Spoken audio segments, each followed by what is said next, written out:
to back pain. Now, for those of you who don't know me, my name is Swati. I'm an executive mom's power coach. So basically, I help moms who are executives manage the physical challenges of motherhood. This could range from neck pain, back pain, poor posture, or a weak pelvic floor, or anything in between. So going back to our topic for today is how can the position of your pelvis lead to back pain or lump pain.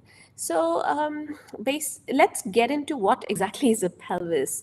So obviously you've all heard this terminology before, but let me just clarify it for you. So it is a bony ring that is present around your waist, the area where your waist bones are.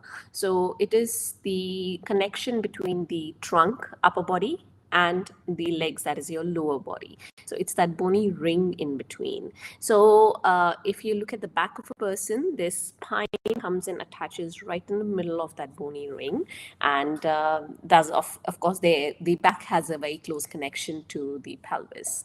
Now it is important because not just because the spine is attached to this area, but because there are many important organs that are located within the pelvis. There are lots of bones that in the area, basically they make up the pelvis. There's a couple of bones that make up for it. I won't go into the details. There are lots of muscles, ligaments, etc., that are attached in and around the pelvis. And of course, I work with moms, so this is a very important area, especially when you're pregnant, when you've had babies, and the years to come after that, because this is where your reproductive organs are housed, right?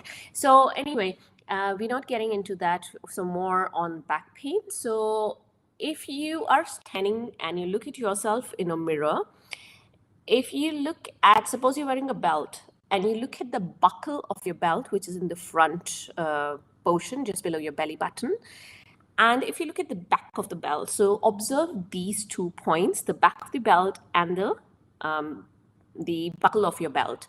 So basically, if the buckle of your belt is lower than the back of your belt, so what happens is that means your pelvis is tilted in the front, which is in medical terminology is called anterior pelvic tilt.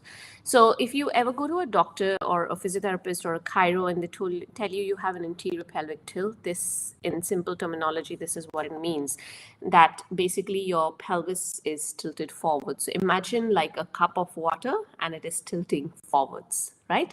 So now what happens is, what is the cause for this anterior pelvic tilt is probably you sit for a long time, probably you wear a lot of heels that makes you stand more with a forward tilt of your pelvic area.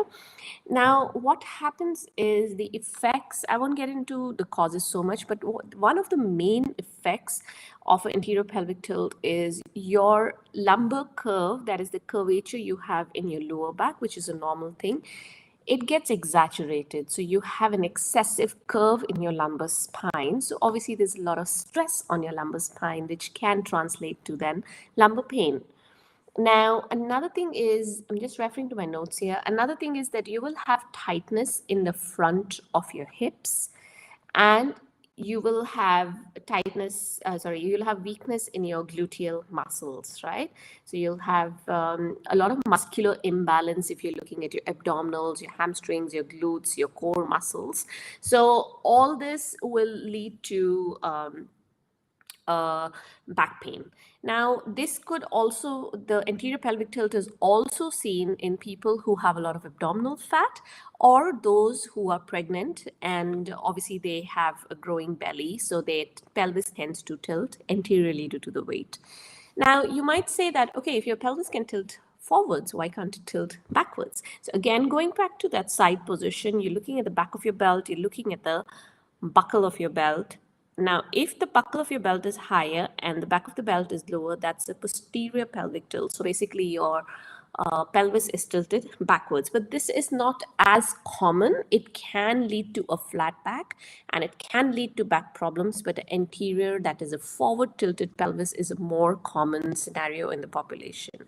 So I hope this gives you a bit of understanding of how the position of your pelvis will affect your lower back. Because you might think, oh, this is my spine and this is a bony ring around. How does this bony ring actually affect my spine or my lower back? And if I put it in very simple terms. So this is exactly what is going on here.